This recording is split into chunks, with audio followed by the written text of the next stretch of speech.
பறவைகளில் ஒன்றான காகம்தான் நம்ம முன்னோர்களின் வடிவமாக நினைத்து பார்த்தீங்கன்னா முக்கிய தினத்துகளையும் பரிகாரத்திற்காகவோ சாதம் வைப்போம். அப்படி இந்த மார்கழி மாத அமாவாசை நாளில் எந்த முறையில் காகத்திற்கு சாதம் வைக்கணும், எந்த நேரம்னு தெரிஞ்சுக்கோங்க.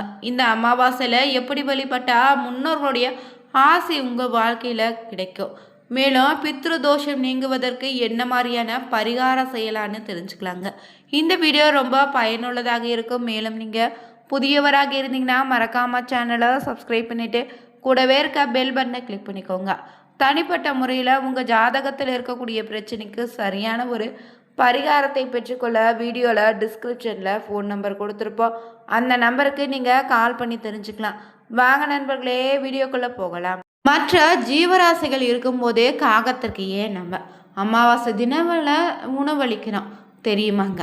அப்படி காகத்திற்கு உணவு படைத்தா கிடைக்கக்கூடிய நன்மைகள் என்னன்னு தெரியுமா? காகங்களுக்கு எப்படி உணவு வைக்கணும்னு தெளிவாக நீங்கள் தெரிஞ்சுக்கோங்க. சனி பகவானுக்கு வாகனமாக தான் காகம் இருக்குது. இறந்து போன ஆத்மாக்கள்னு காகத்தின் ரூபத்தில் தான் நம்முடைய வீடு தேடி வருவாங்க. அதனால் நம்ம அமாவாசை தினங்களில் காகத்திற்கு உணவு வைக்கக்கூடிய ஒரு வழக்கம் நம்மகிட்ட இருக்கு. அதே போல் பார்த்திங்கன்னா காகத்திற்கு தினமும் உணவு வைப்பது சிறப்பான பலனை தரும். நீங்கள் தினந்தோறும் காகத்திற்கு உணவு வைத்து வந்தாலே வீட்டில் சண்டை சச்சரவு ஏற்படாது. கணவன் மனைவிக்கிடையே கருத்து வேற்றுமை அதிகம் ஏற்படாதுங்க. நீங்கள் புரட்டாசை, தை, ஆடி அமாவாசைன்னு இந்த 3 அமாவாசைகளை பித்ருக்களை நினைத்து வழிபட்டு திதியை தந்துடுங்க.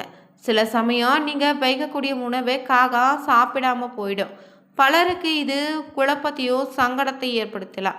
அப்படி நீங்கள் வைக்கக்கூடிய உணவை காகம் எடுக்காமல் போணுச்சுன்னா உங்களுடைய முன்னோர்கள் பார்த்தீங்கன்னா உங்கள் மீது ரொம்ப கோபத்தில் இருப்பதாக அர்த்தம். அதனால் நீங்கள் முன்னோர்களுக்கு தவறாமல் இந்த மார்கழி மாத அமாவாசையில் திதி கொடுத்துடுங்க. இந்த நாளில் பார்த்தீங்கன்னா முன்னோர்கள் காக்கை ரூபத்தில் வருவதால் காக்கைக்கு தவறாமல் நீங்கள் சாதம் வைத்திடுங்க. உணவு வகைகளை தனித்தனியாக வைக்காம அனைத்துமே ஒரே இலையில பாயாசம், வடை, அப்பளம் உட்பட அனைத்து உணவுகளையும் ஒன்றாக சேர்ந்து கலந்து காகத்துக்கு வச்சிடுங்க. காகங்கள் இவைகள் வைத்தாலே அணில், குருவின்னு மற்ற உயிரினங்களும் உணவை சாப்பிட செய்யும். இதனால் மற்ற ஜீவராசிகளுக்கு உணவளித்த புண்ணிய பலன் உங்களுக்கு உண்டுங்க. நீங்கள் படைக்கக்கூடிய இந்த உணவை முன்னோர்கள் வடிவில் தான் உங்கள் வீட்டுக்கு வரக்கூடிய காகங்க எடுத்துக்கொள்ளக்கூடிய நம்பிக்கை நம்மகிட்ட இருக்கு. எனவே முன்னோர்களுக்கு பிடித்த உணவினை இந்த நாளில் சமைத்து விரதம் இருந்து படையல் வைத்தீங்கன்னா நீங்கள் செய்த பாவங்கள் அனைத்தும் நிச்சயம் விலகும். முன்னோருடைய ஆசை கிடைப்பதோடு செய்வினை கோளாறுகள் இருந்து விடுபடலாம். தீராத கடன் தொல்லைகளும் தீர்ந்திடும். குடும்ப பிரச்சனையும் தீர்வுக்கு வருங்க. குழந்தை பாக்கியம், கல்யாண யோகமும் உண்டாகும். அதே போல் நீங்கள் காகத்திற்கு உணவு கொடுப்பதால் உங்களுக்கு யமன் மகிழ்ச்சி அடைவார், மரண பயம் நீங்கிடும். சனீஸ்வர பகவானின் வாகனம் தான் காகன்னு சொல்வோம். அதனால் யமனும் சனியும் ஒரே நேரத்தில் திருப்தி அடைந்த செய்த பலன் உங்களுக்கு கிடைக்குங்க. எனவே நீங்கள் பார்த்தீங்கன்னா இந்த மார்கழி மாத அமாவாசை தினத்தில் காகத்திற்கு உணவு வச்சிடுங்க. ஆகவே அமாவாசை நாள் மட்டும் இல்லைங்க, தினமுமே நீங்கள் காகத்திற்கு சாதம் வைக்கலாம். எப்போதோ காகம் சாதம் வைக்கும்போது ஒரு சில தவறுகளை நம்ம செய்யக்கூடாது. அது என்னென்னு குறிப்பாக பார்த்தீங்கன்னா அசைவ உணவுகளை நீங்கள் வைக்காதீங்க. குறிப்பாக பார்த்தீங்கன்னா நீங்கள் காகத்திற்கு உங்கள் கையால் எச்சில் சாதத்தை எப்போதுமே வைக்கக்கூடாது. மேலும் மீதமான உணவுகளையோ பழைய உணவுகளையும் வைக்காதீங்க. இதனால் தோஷம்தான் உண்டாகும். ஆண்டின்படி பார்த்தீங்கன்னா ஆங்கில ஆண்டின் கடைசி ஆண்டான டிசம்பர் மாதம், தமிழ் மாதத்தின்படி மார்கழி மாதத்தில் வரக்கூடிய அமாவாசை தட்சிணாய காலத்தில் வரக்கூடிய கடைசி அமாவாசையாக அமைந்திருக்கு. ஒவ்வொரு மாத அமாவாசைக்கு சிறப்பு இருப்பது போல தாங்க இந்த மார்கழி மாத அமாவாசைக்கு பல சிறப்புகளை இருக்கு. ஆனால் எந்த நாளில் அமாவாசை திதி தொடங்குதுன்னு தெரிஞ்சுக்கோங்க. இந்த ஆண்டுக்கான மார்கழி மாத அமாவாசை பார்த்தீங்கன்னா ஆஞ்சநேயர் அவதரித்த தினமாக அமைந்திருக்கு. திதிகளில் அடிப்படையில் பின்பற்றக்கூடிய விரத நாட்களில் அதிகாலையில் குறிப்பாக சூரிய உதயத்தில் திதி தருவதா ரொம்ப நல்லது. இந்த ஆண்டு பார்த்தீங்கன்னா மார்கழி மாத அமாவாசை வெள்ளிக்கிழமை டிசம்பர் 19ஆம் தேதி காலை 5:56 துவங்கி சனிக்கிழமை டிசம்பர் 20ஆம் தேதி 7:54 முடியுதுங்க. 2 நாட்களுமே காலை சூரிய உதயத்தில் அமாவாசை திதி அமைந்திருக்கு. இந்த நேரத்தில் தவறாமல் உங்கள் முன்னோர்களுக்கு திதியை தந்திடுங்க. அதே போல் சுக்கிரவார அமாவாசையாகவும் அமைந்திருக்கு. இந்த நேரம் பார்த்தீங்கன்னா அதிகாலை என்பதாலோ சனியன்று காலை 8 மணிக்குள்ள அமாவாசை திதி முடிவதோடு டிசம்பர் 20ஆம் தேதி அமாவாசை திதியை நீங்கள் அனுஷ்டிக்கலாம். இந்த நாளில் கூட நீங்கள் தவறாமல் காகத்திற்கு உணவு வைக்கலாம். திதி கொடுக்க முடியாதவங்க, தர்ப்பணம் செய்யாதவங்களும் இந்த நாளில் தவறாமல் காகத்திற்கு உணவு வைத்திடுங்க. பொதுவாகவே நம்ம மற்ற பறவைகளுக்கு விட இந்த காகத்திற்கு அதிக முக்கியத்துவம் தரோம். ஏன்னா காகம் தான் நம்முடைய முன்னோர்களாக பாவித்து வழிபடுறோம். காகம் கறவது கூட சில சகுனங்கள் மூலம் நமக்கு நல்லது கெட்டது சொல்லுங்க. தினமும் காகத்திற்கு உணவு வைத்து வந்தீங்கன்னா பார்த்தீங்கன்னா உங்கள் வாழ்க்கையில் திடீர்னு ஏற்படக்கூடிய அசம்பாவிதங்களிலிருந்து நீங்கள் பாதுகாப்பாக இருக்கலாம். மற்ற பறவைகளுக்கு இல்லாத மகத்துவமாக இந்த காகத்திற்கு சில பழக்கம் இருக்கான்.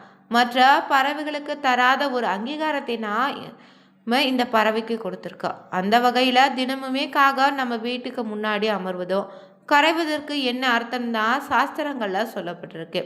முழுவதுமாக உடல் முழுவதுமே கருப்பாகவும் தலை கழுத்து பகுதி மட்டும் சாம்பல் நிறமாக கொண்ட காக்கை மணிக்காக்கைன்னு சொல்லுவாங்க.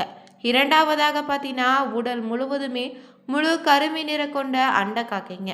மூன்றாவதாக பார்த்தீங்கன்னா அரிதாக தென்படக்கூடிய வெள்ளை நிற காக்கை.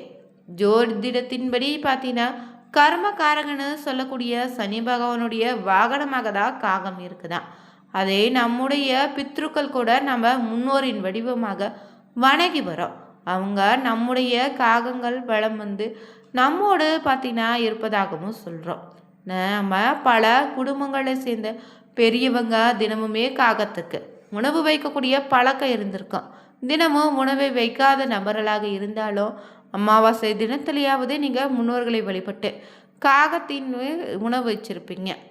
இந்த முன்னோர் வழிபாடு காக்கைக்கு உணவு வைப்பதோ பிரிக்க முடியாத ஒரு செயலாக தாங்க இன்று அளவு இருக்குது. உடல் முழுவதும் ரொம்ப கருப்பு நிறம் கொண்ட காக்கையை வீட்டுக்கு அருகில் வரலைன்னா வீட்டுக்கு முன்னாடியே அமர்ந்து கொண்டு கரைந்துச்சுன்னா அது தீய சகுனத்தை உணர்த்தக்கூடியதாக இருக்குது. அதனால் இந்த நேரத்தில் நீங்கள் எந்த செயலுக்காகவோ வீட்டை விட்டு வெளியில் கிளம்பாதீங்க. இருந்தாலும் வீட்டில் தீபம் ஏற்றி வழிபாடு செய்துட்டு கூட நீங்கள் முக்கியமாக ஒரு வேலைக்கு செல்வதாக இருந்தால் வெளியில் செல்லலாம். அதே போல் வீட்டில் இருக்கக்கூடிய விநாயகர் அருகில் இருக்கக்கூடிய விநாயகர் ஆலயத்திற்கு சென்று வழிபட்டு வருவதோ ரொம்ப நல்லது. நீங்கள் பார்த்தீங்கன்னா பலர் தலை மீது தாக்க வருவதை பார்த்துருப்போம். அது தன் இட்ட முட்டையே இல்லைன்னா பார்த்தீங்கன்னா தன்னுடைய குஞ்சுகளை காப்பதற்காக தான் அப்படி நடந்திருக்கும்.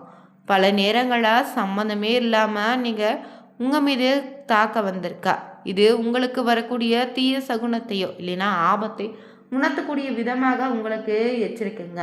அதே போல் வெள்ளை நிற காக்கையை பார்ப்பது வீட்டில் இல்லைன்னா எதிர்ச்சியாக வெள்ளை நிற காக்கத்தை பார்த்தீங்கன்னா தீய சகுனத்தை குறிப்பதாக நீங்கள் எடுத்துக்கலாம்.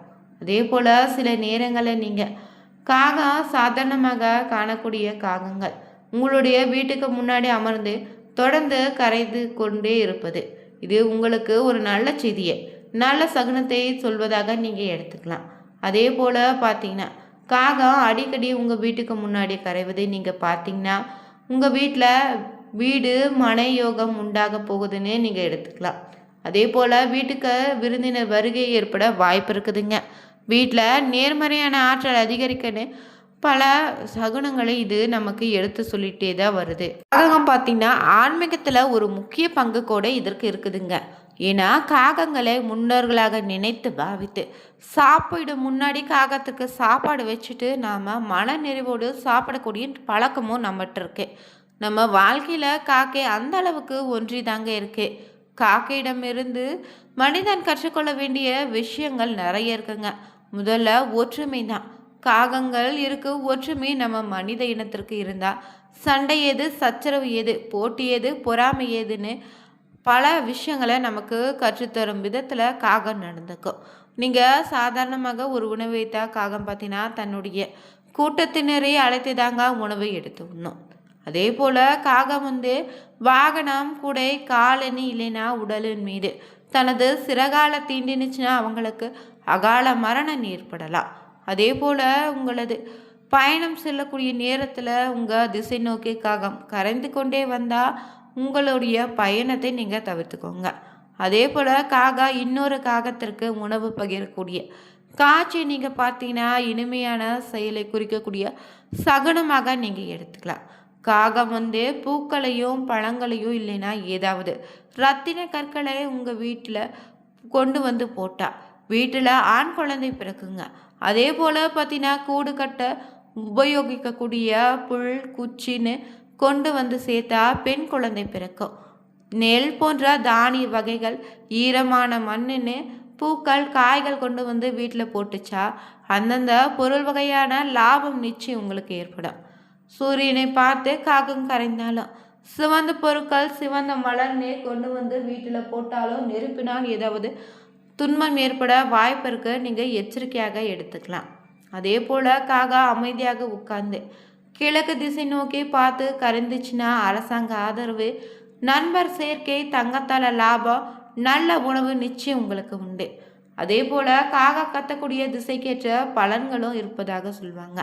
காகா எதில் வலப்புறத்திலிருந்து இடதுபுறம் பறந்து சென்றால் லாபம் உண்டு.